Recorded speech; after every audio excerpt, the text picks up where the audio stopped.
Good morning, students. Today we are going to see the procedure of ABO blood grouping. Okay, so this experiment comes under immunology. For both second years and final years it will be useful. So here I am showing you a blood grouping kit. Okay, so this kit contains 3 anti-sera bottles. Here you can see this is anti-A, and this is anti-B, and this is anti-D. Anti-D, you know, this will give you whether you are Rh positive or Rh negative. Okay, for performing this test we need to have this ABO blood grouping kit and a spirit for disinfecting the patient nail, and one lancelet or disposable needle, and cotton marker for marking the slide. Okay, so here if you see, I have marked here A, B and D. A, B and D, the same labeling which they have given in the kit. Okay, so this is made up of monoclonal antibodies. It will be labeled on the kit, and with this along with this kit we will get a user manual. Okay, so now I am going to perform blood grouping. So just observe here what am I doing. I am taking a lancelet and I am opening it. I am disinfecting the finger. See, always you have to take left hand middle finger. Left hand middle finger you need to take, and you have to take some amount of cotton like this. And first you need to wipe out the finger which you want to prick, because if there are any microorganisms on the finger, when you prick they will go inside. So to avoid that you have to disinfect with the help of surgical spirit. Okay, this is surgical spirit, and I am going to prick.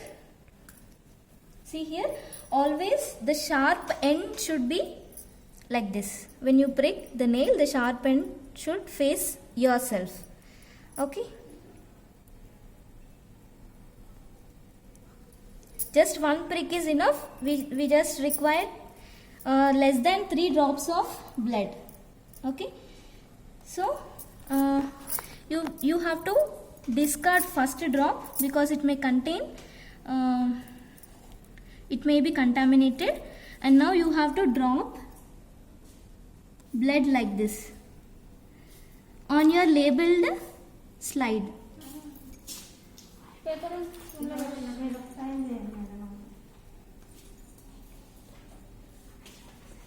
Okay, so you have to take equal amounts of blood like this. 3 drops of blood you need to take, and you have to dispose the needle. This is disposable needle, you cannot use it again. Okay, now before the blood clot you have to add the anti-sera. Okay, this should be equal amounts like this. You have to add A in A column and B anti in B column,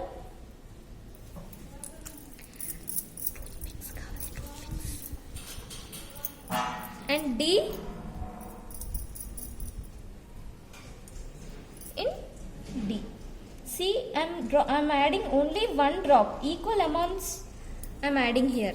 Okay, if you add more, it will not show clumping. Okay, that you have to remember. So here, after adding the anti-sera, I am mixing the blood with the anti-sera which we have added. Okay, you have to mix it well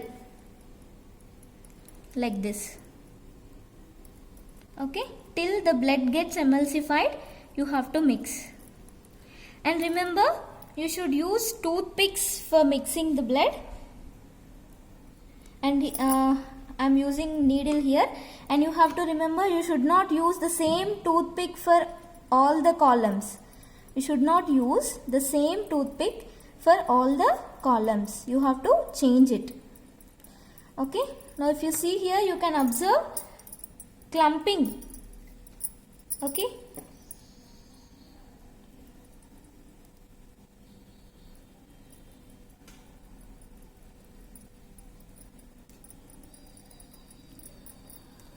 like this you have to emulsify the blood and the anti-sera.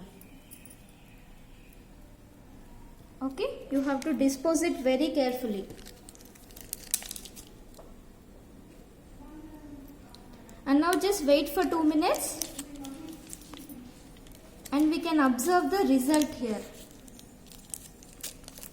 Okay, if you see the slide, at B with anti-sera B, you can observe clumping here. Powdery like clumping you can observe. Yes, and you cannot find such clumping in this column.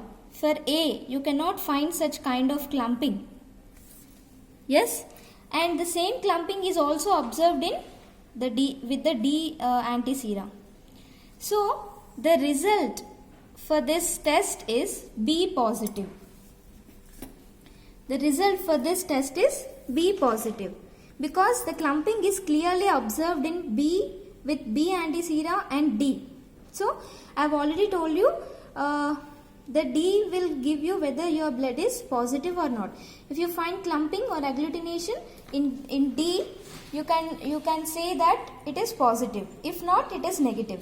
And B, if your blood is showing clumping in B, it is B positive. Okay, so since A is not showing any clumping, it is not A. If it shows clumping in both A, B and D, it becomes AB positive. Okay, if you cannot find any clumping in D, it will be AB negative. For O blood groups, we will not find any clumping either in A or in B. Okay, so this is how we need to perform blood grouping. So I hope you all understood. Thank you.